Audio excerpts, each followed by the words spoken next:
يا كبار، شلونكم؟ اليوم عندنا طريقة عمل كيكة بيضة وحدة اسفنجية تخبل تجنن. تابعوا الفيديو. بيضة وحدة، كوب شكر، معلقة صغيرة فانلة،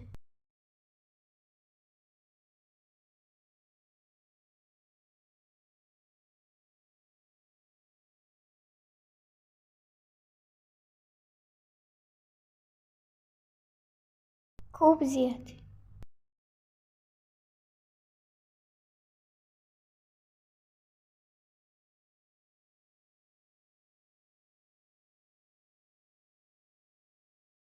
كوب حليب،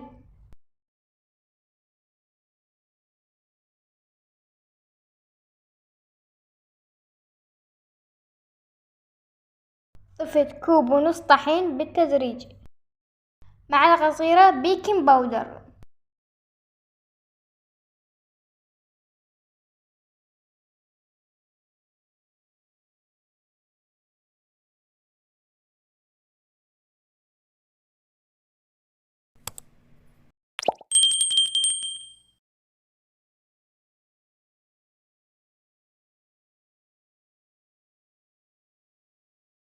تحطون على القالب زيت قبل لا تحطون قوام الكيك.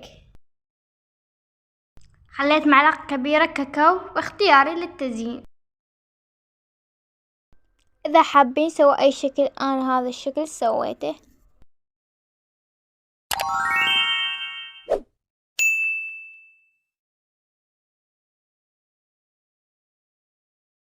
كيكة اسفنجية بيضة وحدة تخبل تجنن. جربوها إن شاء الله الطعم يعجبكم. تخبل اقتصادية وتجنن، مكونات بكل بيت موجودة، تجنن وتخبل.